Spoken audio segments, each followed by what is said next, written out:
Do you know that SpongeBob SquarePants and Patrick Star killed Squidward tentacles? They were really frightened when they saw the soul of Squidward tentacles. He was really angry when he saw that his wax figure had been destroyed. But when he saw how scared the two of them were, he got a bad idea. Squidward tentacles enslaved the two of them and made them serve him. When they were flattened, he called out to them and said he was hungry. SpongeBob SquarePants brought him some grapes and bananas. Patrick Star found a watermelon for him. Squidward tentacles said he wanted to eat some different delicious food, like a cherry pie. He was so angry that he demanded Patrick Star keep looking for a cherry pie and made SpongeBob SquarePants run on the spot. SpongeBob SquarePants was really desperate when Squidward tentacles asked him to play music with paper. The next day, he punished the two of them by making them clean the storage room. When SpongeBob SquarePants tore off the wallpaper, they found a storybook. He understood the meaning of the story and planned to bury Squidward tentacles. The two of them suddenly showed up and said they wanted to hold a funeral for him. When Squidward tentacles learned that the storage room had been cleaned, he decided to go and check. When he saw that they had prepared a coffin, he got really angry and drove them away. But they actually dug a grave right at the door. And a lot of people who came to the funeral gathered there. The frustrated Squidward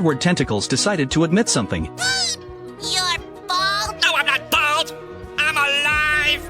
After he drove away the people who came to the funeral, the two of them came up with an idea. Watching Squidward tentacles being carried away by bubbles, the two of them said goodbye to him. Do you know what Bart will be like 30 years later? One day, Homer and Bart went to play in a casino. But the casino has a rule that minors are not allowed to enter. So Bart was left outside by Homer. In order to get into the casino, Bart quietly got into the magician's box and finally managed to sneak in.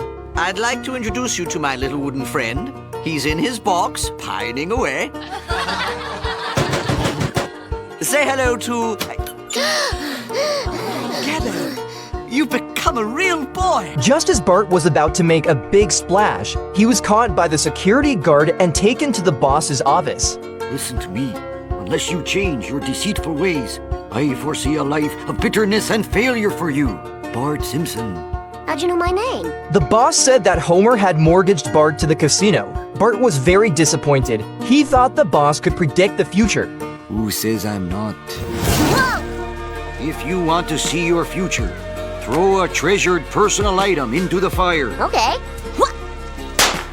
Not a firecracker! With the boss's spellcasting, Bart saw what he would be like when he grew up.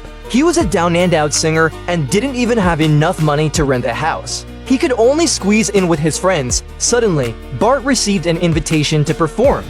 Right, we got our first gig. But you traded your amplifier for a boogie board. Helplessly, Bart had to go home to borrow money from Homer. Hey, Dad, my band finally got a break. I just need a little moolah to get my amp out of hock. How about a little loan ski? Homer said that Bart had borrowed all his money. Marge said it was impossible to lend him money. Then Homer kicked Bart out of the house. What happened to you, man? You used to be cool. I'm still cool. Nah, you've changed, man. Well, I do have this robotic prostate, but you can't see it. Oh, you can.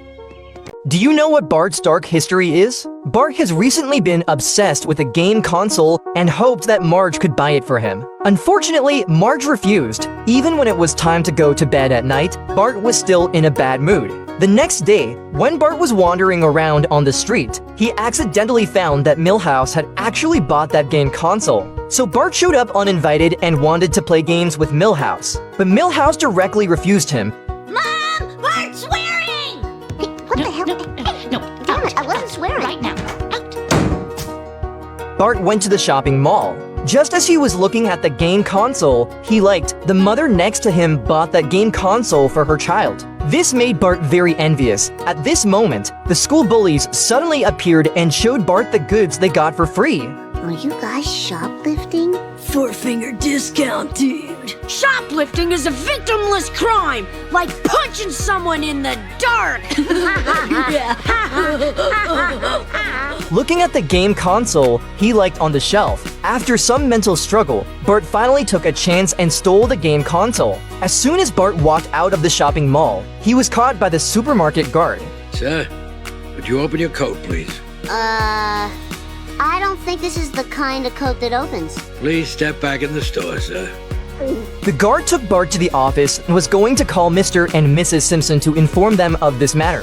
Hello, Mr. and Mrs. Simpson. This is Detective Don Brodkin from Try and Save Security. That's right, Don Brodkin. Your son Bart has been caught shoplifting. Since Bart's parents were not at home, the guard directly left a message on the answering machine. Okay. I've really learned my lesson. Can I please go now? Yeah, get out of my sight.